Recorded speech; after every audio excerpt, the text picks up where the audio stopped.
ഇന്നലെ അച്ഛനോട് ഒരു പരാതി പറഞ്ഞു. ഏട്ടൻ നാട്ടിൽ വന്നിട്ട് നമ്മളാരും പുറത്തുനിന്ന് ഫുഡ് കഴിച്ചില്ല എന്ന്. എന്നാൽ പിന്നെ നമ്മുടെ പരാതി അങ്ങ് തീർത്തേക്കാന്ന് അച്ഛൻ.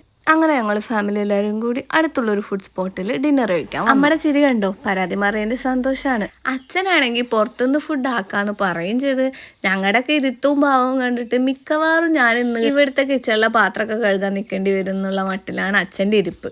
ഞാനാണെങ്കിൽ കയറുമ്പോൾ കണ്ട ഷവായി, ഷവർമ ഇതിലൊക്കെ ഏത് ഓർഡർ ചെയ്യുന്നുള്ളൊരു എക്സൈറ്റ്മെന്റിൽ ഇരിക്കുകയായിരുന്നേ. പുറത്ത് ഫുഡ് കഴിക്കാൻ പോയ അച്ഛന് 7up തുടങ്ങണം എന്നൊരു നിർബന്ധമാണ്. അങ്ങനെ ഓർഡർ ചെയ്ത അൽഫാമും റൊട്ടിയും പൊറാട്ടയൊക്കെ വന്നു. പിന്നെ അധികം ആരെയും മൈൻഡ് ചെയ്യാതെ കലാപരിപാടി തുടങ്ങി. ഏട്ടനാണെങ്കിൽ ഓർഡർ എടുക്കുന്ന സമയത്ത് ചാടി കയറിയിട്ട് റൊട്ടി ഓർഡർ ചെയ്തിട്ട് ഞാൻ എന്തിനാണ് ഇപ്പോൾ റൊട്ടി ഓർഡർ ചെയ്തതെന്നുള്ള മട്ടിലാണ് കേട്ടോ ഇരിപ്പ്. കൂട്ടത്തിലെ വെജിറ്റേറിയൻ അമ്മ എന്നത്തെയും പോലെ നൂഡിൽസാണ് ഓർഡർ ആക്കിയത്.